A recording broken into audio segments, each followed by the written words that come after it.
Art आणि ही आहे artist.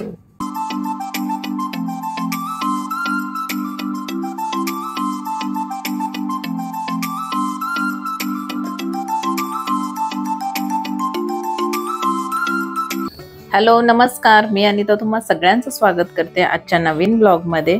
आणि आज आहे दसरा. सगळ्यात आधी तुम्हा सगळ्यांना दसऱ्याच्या खूप खूप खूप शुभेच्छा.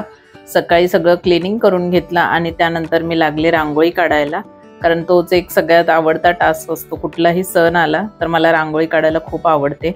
त्यामुळे मी सगळ्यात आधी सुरुवात करते रांगोळी काढण्यापासून, कारण आज तर दिवसभर काम चालूच राहणार होतं. पुरणपोळीचा स्वयंपाक करायचा होता आणि बाकी सगळं आपण पूजा करायची होती दसऱ्याची. पण सगळ्यात आधी सुरुवात रांगोळीने केली तर खूप प्रसन्न वाटतं. घर सजवल्यानंतरच त्या घरामध्ये सणाचं फिलिंग येतं. आणि आपल्या सणाला जर आपण जे रांगोळी काढणं किंवा असं घर सजवणं हे केलं नाही तर मग सण असल्यासारखं वाटत नाही. म्हणून मग सगळ्यात आधी दसऱ्याची एकदम सिंपल रांगोळी काढली, कारण मला काही खूप जास्त भारी रांगोळ्या वगैरे येत नाहीत. तरीही आपल्याकडे यूट्यूब आहे, गुगल आहे, त्या सगळ्याचा यूज करून मला जमेल तशी रांगोळी काढून घेतली. आणि त्याच्यानंतर लागले स्वयंपाकाला, कारण आज पुरणपोळीचं जेवण करायचं होतं. खूप दिवसानंतर मी आज पुरणपोळ्या करत होती. म्हणजे मला वाटतं मी लास्ट ब्लॉगमध्ये पण शेअर केलं होतं. वटपौर्णिमेला मी पुरणपोळ्या केलेल्या, त्याच्यानंतर मी आजच करते. त्याच्यानंतर डाळ शिजवून घेतली होती आणि अशी नितळत ठेवली होती. डायरेक्ट आता मी पुरणच भाजायला सुरुवात करणार होती. त्याच्यासाठी मी टोप ठेवला, त्याच्यामध्ये डाळ ओतून घेतली आणि डाळ चांगली भाजल्यानंतर त्याच्यात गूळ ॲड करणार होती, म्हणून गूळ कटिंग करून घेतला.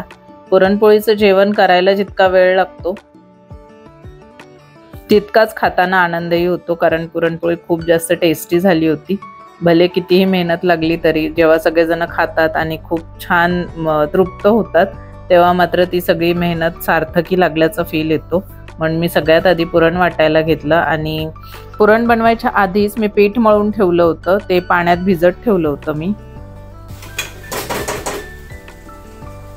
या स्टेपला तुम्हाला एक गोष्ट करायची आहे, ते म्हणजे सुंठ ऐवजी मी आलं घालतेय किसून, कारण आल्याचा आणि सुंठेचा फ्लेवर मध्ये खूप जास्त डिफरन्स येतो. तुम्ही कधीतरी हे नक्की ट्राय करून बघा. आलं घातल्यामुळे खूप खूप खूप वेगळा आणि मस्त असा फ्लेवर येतो. ही टिप मला पण माझ्या एका मैत्रिणीनेच दिलेली आहे आणि तेव्हापासून मी सुंठ न घालता पुरणामध्ये आलं घालायला सुरुवात केली. आणि मग नेहमीप्रमाणे आपल्याला त्याच्यामध्ये वेलची पूड पण घालायची. जरा आलं मिक्स झालं की मग मी वेलची पूड तुम्हाला दाखवते जवळून कसं दिसतं आता पुरण. त्याच्यामध्ये आलं घालून झालंय. आता मी गॅस बंद पण केला. आता मी ह्याच्यामध्ये 1 चमचा वेलची पूड, 1 चमचा पण नाही, त्याच्याशी थोडी कमीच घालते वेलची पूड. बस. त्याच्या व्यतिरिक्त जर तुमच्याकडे जायफळ असेल तर तुम्ही जायफळ नक्की घाला. मी आज जायफळ नाही घालत आहे, कारण मी आणलं पण नाहीये आणि मला बस वाटतं एवढा फ्लेवर म्हणून. आता मी हे मस्त मिक्स करून घेते आणि वाटून पण घेते. तर तुमच्याबरोबर वाटताना शेअर करते. पुरणपोळीचा स्वयंपाक करताना जर तुम्ही व्यवस्थित टिप्स फॉलो केल्या ना तर तुम्हाला अजिबात प्रॉब्लेम होणार नाही आणि तुमची पुरणपोळी मस्त अशी मऊ आणि कितीही वेळ मऊ राहील. बिना मैदा घालता फक्त गव्हाची करतोय आपण तरीही. आता पुरण आपण थोडंसं थंड होऊ देऊया. तोपर्यंत आपण आमटी बनवून घ्यायची. आमटीसाठी वाटण बनवायचं आणि हे जे आपण डाळीचं पाणी काढलेलं आहे त्याचीच आपण आमटी बनवायची, म्हणजेच कटाची आमटी बनवायची. तोपर्यंत हे पुरण थोडंसं थंड होईल आणि मग आपण हे चाळणीतून वाटून घ्यायचंय. आणि इथे मी एक हेल्प घेतलीये, एका व्यक्तीला कामाला लावले पुरण वाटायच्या, कारण ते सगळ्यात जास्त टाइम कन्झ्युमिंग असं काम आहे. त्यामुळे ते मी ऋतुजाला दिलंय, कारण तिला पुरणपोळ्या आवडतात. म्हटलं मग तू हे एक छोटंसं काम करून दे. आणि ती तयार झाली, पण तिला हे माहीत नाहीये की ह्या कामाला खूप जास्त वेळ लागणार आहे. ती बिचारी तिचा अभ्यास सोडून हो म्हणून आली आहे करायला. बघू आता किती वेळ कंटिन्यू करते. तर तुम्हाला असं पुरण वाटून घ्यायचं. तुम्ही मिक्सरमध्ये पण वाटून घेऊ शकता, पण मी चाळणीमध्येच वाटून घेते. अशा प्रकारे पुरण वाटून घेऊया आपण. तोपर्यंत मी वाटणाची तयारी करते. जे मी आमटीसाठी वाटण करते त्याच्यासाठी मी इथे खोबरं भाजून घेतलं, ओलं खोबरं. ओलं आणि सुकं मिक्स पण घालतात, पण मी आज ओलंच घालणार आहे. आणि आलं लसूण खोबरं वेगळं ठेवलं आहे. आलं लसूण आणि कांदा वेगळा भाजून घेतला आणि खोबरं आधी बारीक करून घेणार आहे. आणि त्याच्यानंतर मी तुम्हाला वाटण रेडी करून दाखवते. आणि असं प्रकारे आपल्या एका साईडला पुरण पण बारीक होतं आणि एका साईडला वाटण पण होते.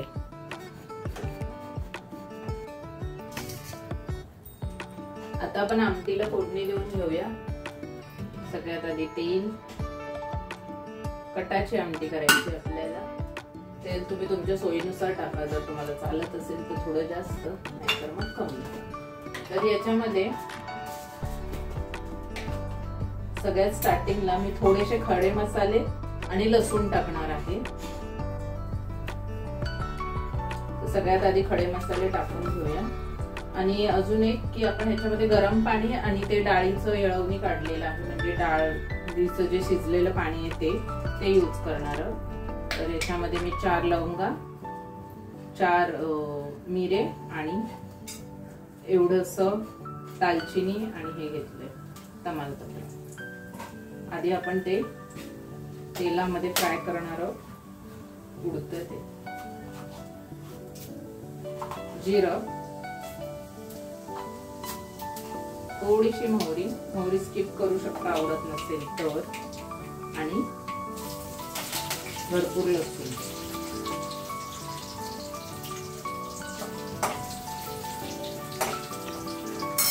ते जास्त तापलेलं म्हणून मी गॅस बंद केलेला. गॅस चालू करते परत. पाणी उकळलंय तर तो पण गॅस बंद करून ठेवूया. लसूण चांगला आणि खडे मसाले भाजल्यानंतर कढीपत्ता आणि थोडीशी कोथिंबीर मी इथे टाकते आणि थोडीशी गार्निशिंगला नंतर टाकणार. तेलामध्ये कोथिंबीर टाकून बघा, खूप चांगला फ्लेवर येतो. आणि हे जे वाटून घेतलंय, आलं लसूण खोबरं कांदा, ते घालायचं.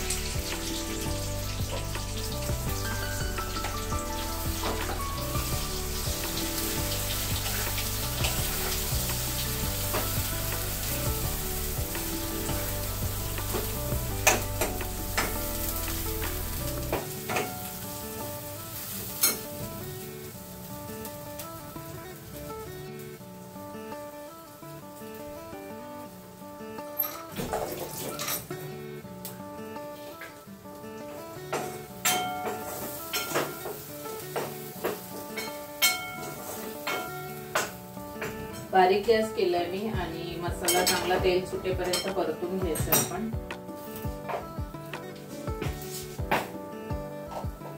त्याच्यामध्ये आता आपण घालणार आहोत मीठ,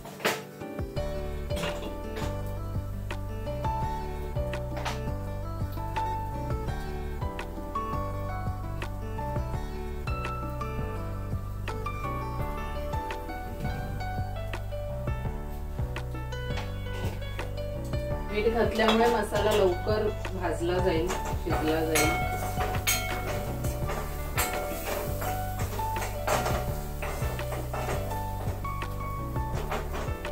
आता थोडासा मसाला भाजला गेलाय. त्याच्यामध्ये ही जस्ट 1 चमचा डाळ मी घेतली होती, ती घालणार आहे. थोडीशी अशीच कुस करून. काही लोक वाटून पण घालतात, पण मी अशीच घालणार आहे. अशी चांगली लागते. अगदी एक छोटा चम्मच असतो एवढीच डाळ घालायची, जे तुम्ही पुरण शिजवण्यासाठी शिजवलेली चण्याची डाळ. मसाला चांगला तेल सुटेपर्यंत भाजून घेतलाय. आता आपण त्यामध्ये हळद घालूया.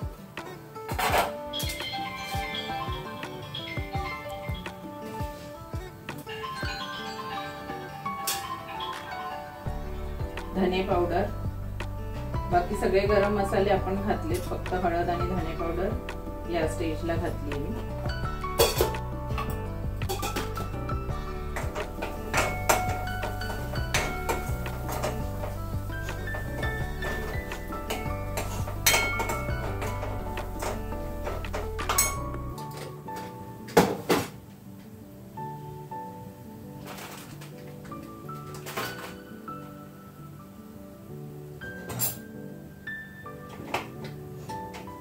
तुमच्या आवडीनुसार लाल तिखट घालायचं याच्यामध्ये।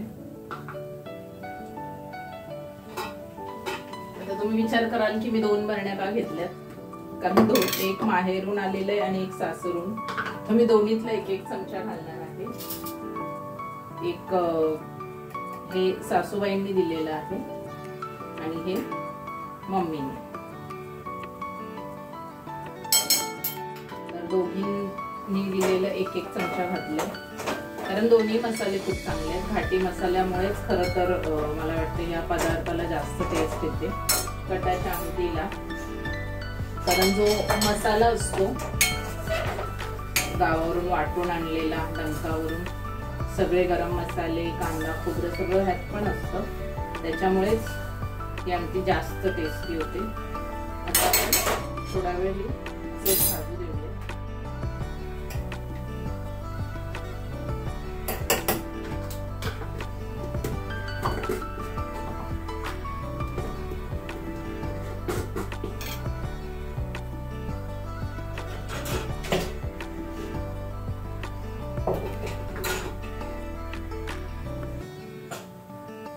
आणि आता सगळ्यात महत्त्वाचं ते आपण डाळीचं पाणी काढलं होतं, डाळ शिजवताना घेतलेलं ते, म्हणजेच याला आमच्याकडे अळवणी बोलतात, ते आपण त्याचीच ही आमटी बनवली जाते। पुरणासाठी डाळ वेगळी आणि पाणी वेगळं केलं जातं आणि राहिलेल्या पाण्याची ही आमटी बनते। ठीक आहे, ते आपण घालणार आहोत।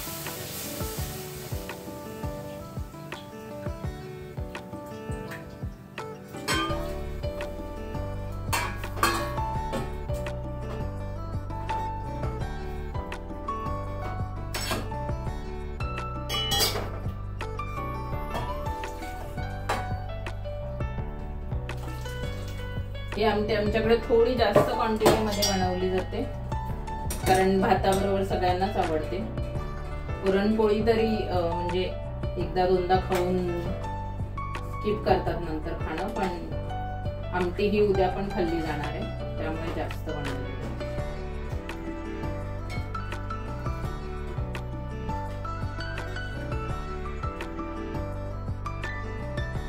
आता आपण हिला उकळी येऊ देऊया,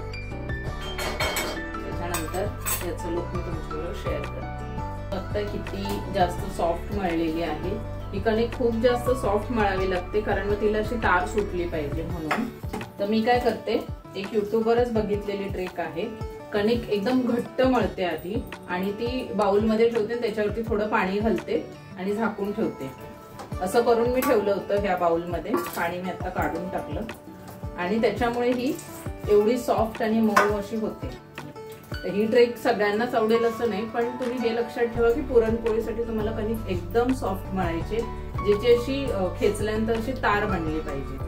अदरवाईज जर तुमची कणिक तशी नसेल बनत तर मग तुम्ही मैद्याचा वापर करू शकता, पण मी कधीच मैदा नाही घालत, फक्त गव्हाच्याच पुरणपोळ्या करते आणि माझी कणिक अशी असते त्यामुळे त्या फुटत नाही। कणिक जेवढी लांबेल तेवढी आपली पोळी फुटणार नाही, एवढंच त्याच्या पाठीमागचं लॉजिक आहे।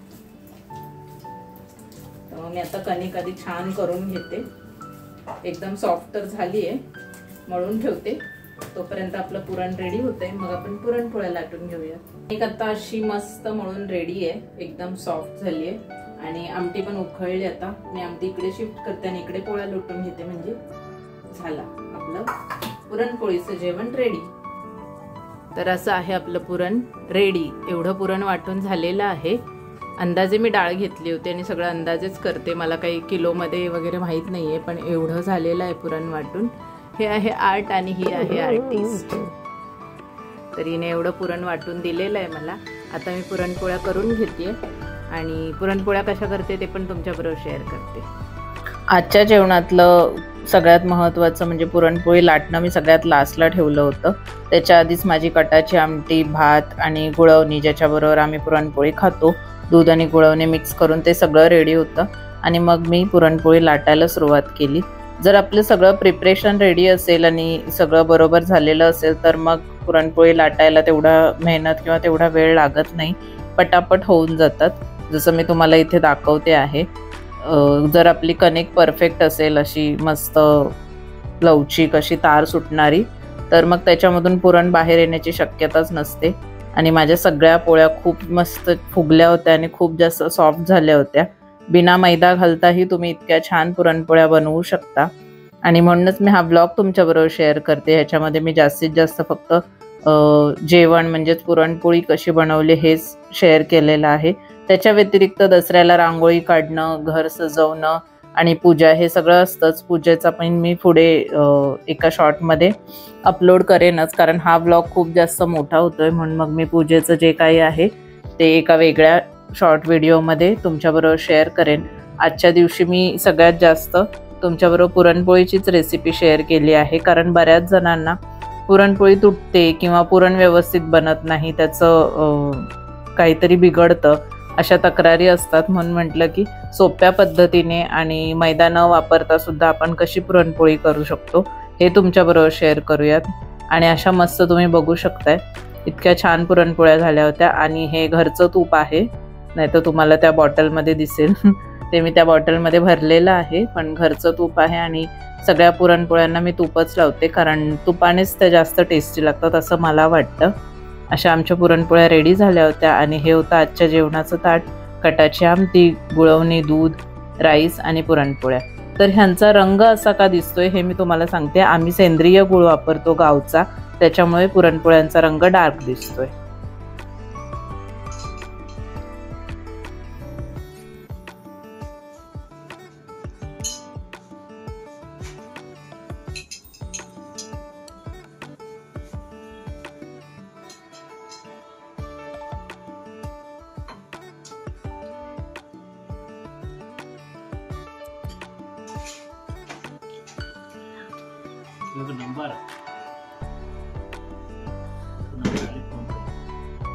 अशा प्रकारे पोटोबा तर अगदी मस्त झाला. आणि दसऱ्याची पूजा ही खूप छान झाली.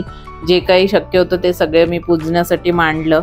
मोबाईल पण मांडले होते, पण ते कोणी ना कोणीतरी उचलं होतं फोन आल्यानंतर. आणि स्वयंपाकघरात गॅस किंवा छोट्या छोट्या वस्तूंची, इलेक्ट्रिक वस्तूंची पूजा करून घेतली. असा होता आमचं दसऱ्याचं सेलिब्रेशन.